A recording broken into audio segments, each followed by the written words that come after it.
Friends, do you feel like watercolor is not your friend? Like when you sit down to paint and the water starts spreading and the paint starts going and you're just like, I don't know what to do. So this video today is supposed to help you learn 3 ways, maybe a few extra bonus ways of how to make watercolor more your friend and not your enemy. So let's get to it. By the way, we're going to be painting this. I should probably show you. So I'm hoping that this will be an eye-opener for you. Maybe it's a refresher, but let's get to it. Okay, friends, so we are going to just spray down this lovely palette. I've just refilled these colors, so I've got a lot happening here. And I want to show you the reference that we're kind of building off of over here. So they're just really loose florals in these warm colors, but I want to make them more cool. So we're going to go with this side of the palette. Just change it up, do something a little bit different than what I'm used to because I do love the warm colors. So I'm going to go with, this is my lovely number 12 brush, and it is a filbert. We're going to use that for the big lovely petals. So we're going to start just actually going to clean this off a little bit here. If you don't like some color that's there, just lift it off, clean it up. So we are going to be grabbing, let's try this one here, the cobalt blue, which is very beautiful. And we're working with light layers. So if you're thinking about watercolor and how it can be really tricky and how to make it kind of your best friend, my first tip for you actually would be to put your brush down and grab a smaller one.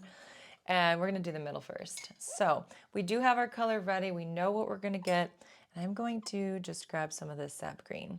But if you're wanting to just have a better time with watercolor, a big thing to do is, as I'm doing this kind of sunburst here for the middle, is just really focus on the values that you are putting down, okay? So often watercolor is really seen as a very difficult medium, hard to handle, hard to deal with, just real tricky. And yes, there is a learning curve to it. I'm trying to grab some of this. It's still a little goopy. It hasn't dried completely, but that's okay. I put down all this lovely gooey paint last night, so it still needs to dry a little bit more. But if you can work on your values and trying to figure out how you can get light, medium, and dark marks, then you're going to create a lot more of an interest with your painting, because you're not just going to have that light first value, but you're going to have the light, the mid-tones, and that dark contrast, which really gives you that perspective, that 3D look. So we're going to try to do that today. We're going to have a very light color. Now I do have all this here, which means we're just going to work around it, and we're trying not to get too worried about this bleeding into this, because it's going to happen in some ways. We're going to go ahead and sweep, kind of swoop around. And with this brush, because it's got that rounded part, you definitely want the outside of the petal to have that. So we're going to start with the outside in, and we're swooping in, swooping in, swooping in. And we've got that pretty light color, some lighter than others. You can even remove some paint if you want to. And I'm actually going to go up to the green a little bit.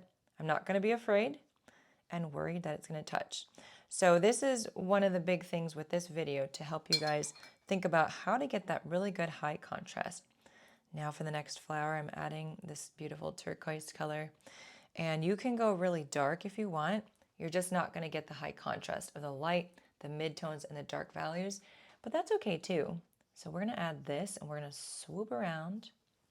And then I'm going to take off some of that paint, dab it, and then I'm going to swoop around this way and make it a little bit taller. And now I've got some green on the edges, which is actually kind of pretty. So we're swooping, and we're allowing that paint to touch a little bit. It might be a little bit of spreading, that's fine. So very light, getting those florals down and not worrying about what's happening with everything. Just allowing that paint to do its thing. So now I've got this beautiful aqua color, and we're going to do one right here at the top. And it looks very similar to this one actually in its light form, but that's okay.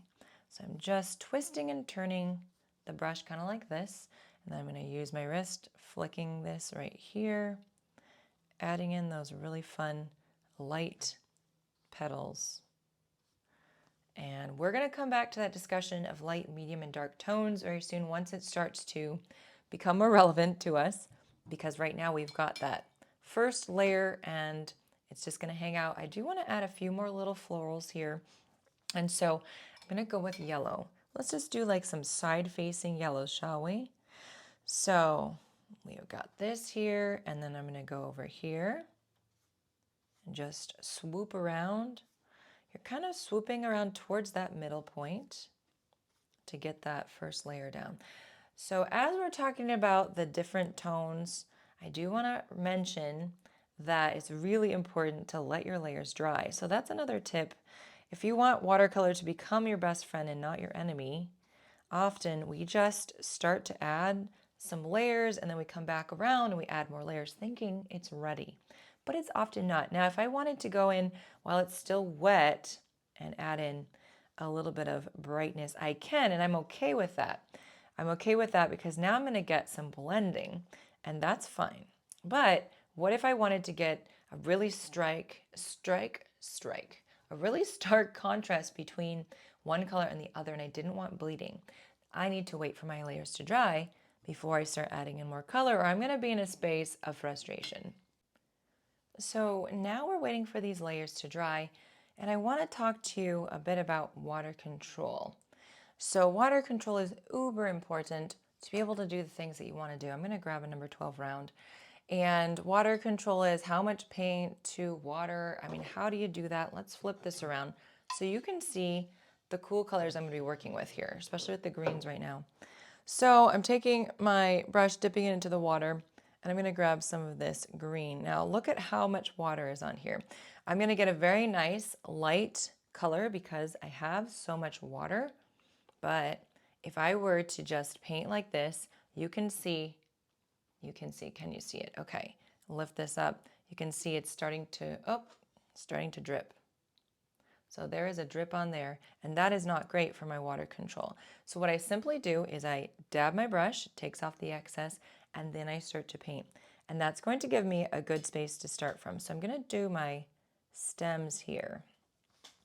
And I'm just going to start to do some wonky stems. And then this one over here, and over here as well. And I sometimes dab on here and I sometimes don't. Just depends on what I'm needing to do. For this, I'm making sometimes some long stems, and so all that paint is going to get run out. But what if I'm just trying to paint something small? I'm going to have a huge puddle. So I'm just going to simply dab the brush and then start in with, the leaves. And that's going to help me control how much liquid is on my brush. Because if I want to add a lot of water to my paint right here, it's allowing me to lighten up that color. But then the water, it's too much and it becomes a detriment. So right here, I'm taking some really concentrated paint, and I shouldn't have that same issue with a puddle because it's got more paint to water in it. So that's not a big problem. But, in the other scenario is more of an issue because there was just too much water already in the mix. So we're just, kind of dragging the brush down, leaving a little white space. I'm going to dip, and then I dipped in the water. I squeeged it off the brush, and I'm going to dab in that case because I have a lot of liquid on that brush in that moment. So water control is something just to really, learn over a long period of time. It doesn't just get easy overnight, although some people can pick it up pretty quickly. But so we want to just put in our leaves really nice and loose. I like to sort of drag that brush, leave some white space, and then make, some marks with the brush randomly too. So we're not just going to be completely like sticklers to the shape. What I want to do now is I'm going to grab some of this beautiful dark color. This is Payne's Gray, mixing that in with some of the greens. And I'm going to get a really nice dark mark. I'm going to dab it as well. And then just a little bit of paint in there to create some contrast, some larger leaves. That's what we're working on right now. But we can start to do some other ones too. I'm going to put in a little bit of a stem. So I'm going to switch out my brush and let's work with this number 1 quill. It's a little bit smaller. And I'm going to grab some more green. So I just like to use a variety of green. We're going to press down just like that to create some interesting leaves over here as well. If you have that pointed part pointed down, then you're going to get more of a rounded shape when you press down, and that can be really beautiful. Add in a few over here as well. And just, creating a little bit of a variety. So go really dark, go really light, kind of concentrated paint as well. You can do some rounded shapes just to add in some differences. I'm going to go really dark here and then just kind of go over here and right there and just add in sort of that shape going this way and the shape maybe coming down this way too. So now that I have some of those leaves in, I'm simply going to take my brush, dab it, and start to add in some stems. Little stems to connect things together. I really like a thin stem. There we go. Thin stems to me. Whoop, that one's really thick. That's okay though. So really light pressure with your pointy brush, and that'll get you a nice, lovely little stem. So when I started painting leaves and all that stuff, I found it to be so incredibly frustrating because I just didn't have the right kind of brushes for the look I was going for. And so I had a bunch of brushes that it just gave me a really thick mark and it didn't have a good point. So once I got brushes that had a nice thin point, I was able to start to get the look that I wanted, that I felt, made things look more realistic. So, that's something to think about if you're having a frustrating time, not sure how to get those marks exactly how you want them. Having a brush that has a really nice point can just make a big difference for you. So now I'm going to actually darken up some of these stems just on one little side. And I do little sketchy marks, just really quick, putting those marks down on the paper. Over here too. Maybe connecting some of those. So when you get some high contrast, that starts to, just make things look more interesting. All right, so we're letting things dry. The flowers are in a pretty good space, and now we can start adding in some nice color over the top. So we've got the light color, right? It's pretty light. We're gonna go mid next. So grabbing some more color here. More concentrated, so more paint and less water, dabbing. All right, and I'm just going to go over the top of this, kind of twisting and turning my brush to get some different marks. And I'm actually going to take some other colors too. That one actually looks pretty similar, but that's fine. A little bit more, just a little bit more markings there. I'm going to then take that turquoise color and then we're going to do the same thing here. So I'm just trying to add in more fluffiness, more petally things happening. We'll do that same color over here. And you're starting to see a little bit of interest starting to emerge. And I don't want to go too dark. You can if you want. And that's that darkest contrasty part right there. Starting to come through. I'm going to take now my quill. I just think it's a really good versatile brush because a quill holds a lot of water and then you've got that really nice point that sometimes a round doesn't have as nice a point as that. So I really appreciate a good round. Sorry, not a good round, but a good pointed brush. Goodness gracious, sometimes words are hard. So within this too, we can kind of do some interesting shapes. We can start to outline some of the petals. Like, let's see, over here to make some interesting marks for our flowers. We can even just kind of go like this and make some more marks with our brush. It's a different look. You can take some a clean damp brush, you guys, and just sort of soften some of these edges.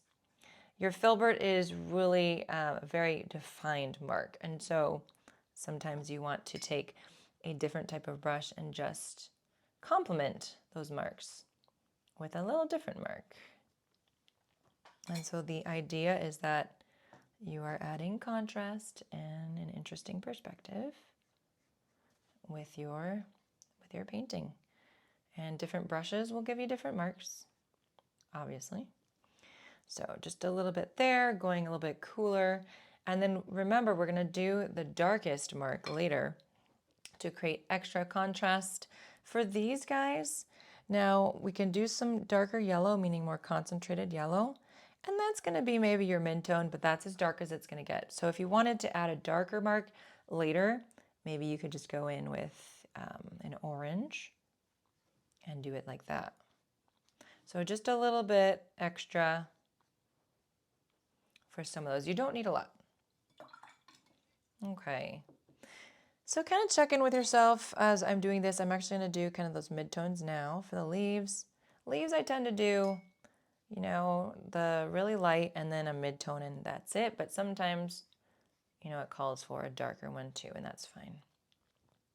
Just want you to have fun with it. But think about your painting. How is it turning out? What do you like about what you've done so far? What might you do differently next time? Watercolor can be your friend or your enemy. And so I'd say another way to help it become your friend is just the mindset that you have. Just reminding yourself this is practice. It's supposed to be fun. If you don't like it at the end of the day, you can throw it in the trash and it's going to be all right. You can start over. You can find another way to paint the same thing in a way that's going to be just more satisfying to you. So this is not the end, right? You can continue on that little journey and you don't have to be afraid of watercolor. It's just paint. It's just paint. So we're going to do a little bit of splatter. And I'm going to leave this section white just for fun. So I'm grabbing some of these blues, some of these greens, and just going a little bit around this flower here. And let's just do a little bit around here as well. And yeah, just a little bit here. I like to sort of do 3 sections at this point. So we're going to let this dry and then come back for our final touches. So since everything is dry, we can go back in. I typically use a smaller brush, so you can use a tiny one or a medium brush. I'm actually going to take my number 6 round and we'll use this today. So we're going to go with the darkest darks. And so I do want to use some orange with our yellows here. Now we are going to use a pretty dark orange to contrast. I'm going to dab my brush for water control. And then I'm going to just do a little bit. So very, very little marks versus the marks we've already done. And that's so that we can have the majority of marks be the light ones we did at the beginning. And then of course the midtones we did in the middle of the painting. And that way we're never covering up anything, right? I mean, what's the point of adding those 3? So we want that contrast to be there, which means, so this is a lot less, you know, than the other ones. And we're just adding an extra little fanciness to our flowers. So some little marks, maybe goes a little bit higher than that, kind of swooping around and just letting it be, moving on, walking away. So for these 3, we're going to go darker. I'm going to start with the turquoise over here. And I'm literally, as you can see, just grabbing some really concentrated paint. I don't want it to be soupy. It's going to be a puddle, especially when you're doing details. The soupy you do not want. You want to have more control. So now I'm just going to go in and I'm doing these quick little marks around, especially the center, to really jazz it up. Okay? So swoopy little marks. And if you don't like them to be pointed, you can go back in and kind of soften them up. But just going around the center, and then we will, we'll put some green in there too.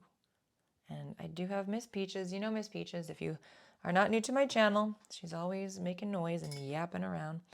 It's my cat, one of the cats, and she's eating right now. So, you know, if I have the food out, then she yaps less. She's funny. So she entertains my kids, you know, and that's all that matters. All right, now she's trying to bury the food. Excellent. So we've got this center here, you know, just really fun little pretty moment. And then for this one, we're going to do probably, well, let's see.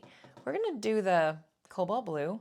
And cobalt blue is not going to go extremely dark, but it is going to be extremely concentrated. So as you can see, so we'll do that same thing, just kind of moving around the center here.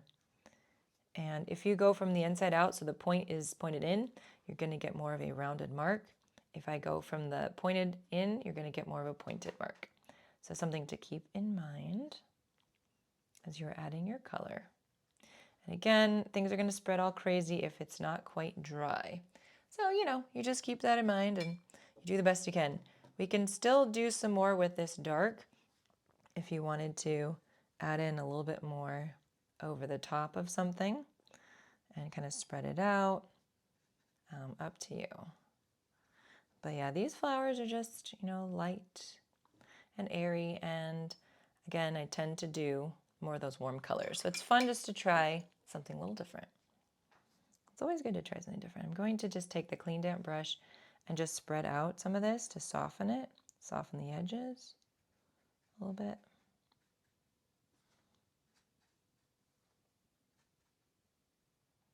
And then looking at everything, I do want to darken up this leaf. So grabbing Payne's Gray and same brush. And we're just going to, there you go, just add in a little bit of contrast. Can be quite fun. And look at how much that stands out. That's really a fun time.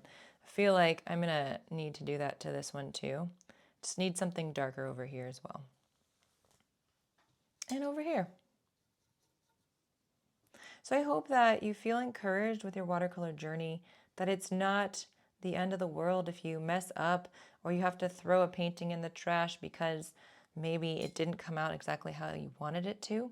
Maybe it's okay to start over, you know, and to remind yourself that this is just a journey of learning, and that water control, adding in the contrast of the values and all that, it's just a learning experience over time. And figuring out, how do you dab your brush? Dab it too much, then you don't have enough water on your brush. Dab it too little, you have a puddle. It's all just that muscle memory of trying. So keep practicing, you guys, and keep learning. That's all it is. It's about learning and growing. So for the final part in your painting, take a look. If you feel like you need to add more things, great. If you don't and you're just ready to walk away, excellent as well. You know me, I tend to find new things that I want to add in, and that's sort of what just happens with me. But I'm okay with that. So take another look. If there's anything else you want to change, then it's a great time to do it. And if not, you guys, I really hope you had such fun painting this with me today. All right, so friends, we have painted together some lovely florals in some cool colors. Usually I do warm, and I hope that there are some of the things that are refreshers or just new things for you that can help you get a little bit more friendly with watercolor and not feel like it's working against you. I want to remind you that I just had the art retreat in Italy, and we're going back next October 26th to November 2. So if you want to sign up or just read more about it, we had a blast, and the link is in the description. We have early bird pricing right now, $200 off. So if you'd like to take advantage from now until November 30, go for it. All right, thanks for listening, guys. I'll see you soon. Skillshare is linked below, Patreon, all the things where I teach if you're looking for a little bit more art for this weekend or for whatever. All right, take care, guys. Bye-bye.